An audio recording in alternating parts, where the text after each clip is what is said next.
அப்ப இன்னைக்கு வந்து பாக்குறோம் மொசாடு ஏஜென்ட் எல்லாம் பார்த்தீங்கன்னா பெண்கள் தான். அரசியல்வாதிகளை வந்து வலையில வீழ்த்துறது எப்படி? ஒரு அழகான பெண்ணை கொண்டு போய் பேட்டி எடுக்கிறங்கிற பேர்ல அனுப்புவாங்க. அந்த பேட்டி எடுக்கிற சாக்குல அந்த பெண்ணு வந்து அந்த அரசியல்வாதியை மைண்டு இது பண்ணிட்டு அவளோட விபச்சாரம் பண்ண வச்சிருவான். அதை ரெக்கார்ட் பண்ணிடுவானுங்க. அதுக்கப்புறம் அந்த அரசியல்வாதிகிட்ட கொண்டு போய் ஃபைலை நீட்டுவானுங்க. அவன் நீட்டுற இடத்துலலாம் கையெழுத்து போடுவான். வேற வழி இல்லை. ஏன் அந்த வீடியோ லீக் ஆச்சுன்னா ஒரு ஓட்டு விழுவும். இந்த எப்ஸ்டீன் ஃபைல்ஸ் என்னமோ அதுல நம்ம தலைவர் யாரு MBS அவர்லாம் எப்ஸ்டீனோட நின்றுட்டு ஜெஃப்ரி எப்ஸ்டீன் சொல்லிட்டு அது ஒரு தீவு இருக்கு. அந்த தீவு வந்து பாத்தீங்கன்னா சிறுமிகளை பாலியல் இது பண்றது, இது மாதிரி வெறும் தலைவர்கள் மட்டும் வருவாங்க. ட்ரம்ப், பைடன், அந்த மாதிரி எல்லாரும், கிளின்டன், புஷ், இவங்க இந்த மாதிரி உலகத்தில் இருக்கிற எல்லா தலைவர்களும் அந்த தீவுக்கு வருவாங்க. அந்த தீவுல எல்லா அநியாயமும் நடக்கும். இது நிர்வாணம்ங்கிறது பெரிய விஷயம். இன்னைக்கு பெண்களை கொண்டு வந்து காட்சி பொருளா நிறுத்தி தான் இன்னைக்கு சமூகத்தையே கரெக்ட் பண்றோம். டிவியை திறந்தா, போனை திறந்தா ஆடுக்கு என்ன காரு பார்த்தீங்கன்னா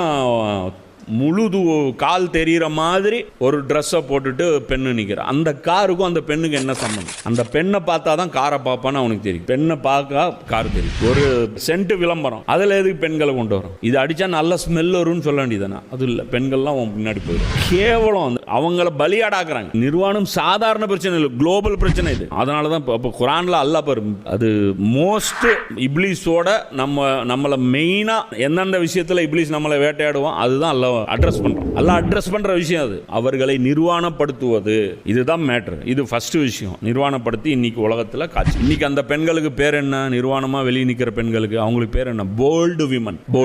போல்ட்னஸ், துணிச்சலான பெண். சவாலான கேரக்டர் நடித்தா. என்ன சவாலான கேரக்டர்? விபச்சாரியா நடிச்சா ஒரு நடிகை. உடனே எப்படி உங்களுக்கு துணிச்சலான இந்த கேரக்டர் நடிச்சது? எனக்கு வந்து கதைக்கு தேவை என்றால் நான் வந்து நடிப்பேன். அப்ப கதைக்கு தேவையான பீத்தின்னுவியா?